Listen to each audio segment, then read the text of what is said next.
सच्चे धर्म का पालन करते समय व्यक्ति को समर्पण और त्याग का गहन भाव अपनाना चाहिए। यह न केवल उसे सही मार्ग पर चलने में मदद करता है, बल्कि उसे आंतरिक संतुलन और निश्चय की शक्ति भी प्रदान करता है। धर्म का सही अर्थ समझना आवश्यक है। यह केवल एक व्यक्ति की पहचान नहीं, बल्कि उसकी जिम्मेदारियों और कर्तव्यों का आधार भी निर्धारित करता है। एक स्पष्ट दृष्टिकोण से हम अपने कार्यों को दिशा और गहराई दे सकते हैं। भावनाओं का स्रोत अक्सर हमारे रिश्तों में निहित होता है। रिश्तों के बिना प्रेरणा और भावनाओं का संचार बनाना कठिन हो जाता है। इसलिए हमें अपने संबंधों को सहेजना और उन्हें विकसित करना जरूरी है। धर्म और भावनाओं के बीच एक महत्वपूर्ण संबंध विद्यमान है।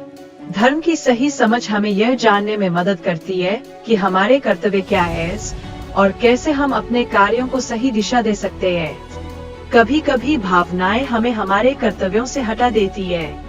इसलिए धर्म के अनुसार कार्य करते समय भावनाओं की सही समझ आवश्यक है, ताकि हम अपने कर्तव्यों पर दृढ़ता से कायम रह सकें।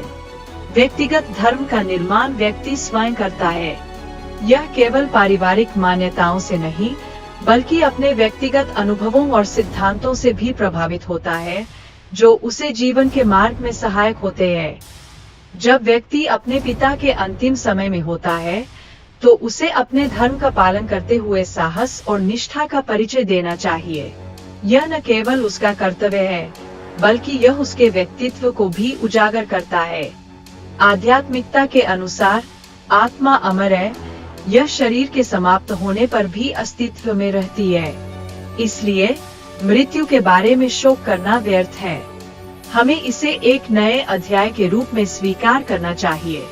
युद्ध के समय दोनों पक्षों को तकलीफ उठानी पड़ती है, लेकिन इसके परिणाम केवल युद्ध के बाद ही स्पष्ट होते हैं। यह संघर्ष समाज के विकास के लिए आवश्यक है और हमें इससे सीखने की आवश्यकता है। धर्म के मार्ग पर चलने के लिए दृढ़ निश्चय होना आवश्यक है।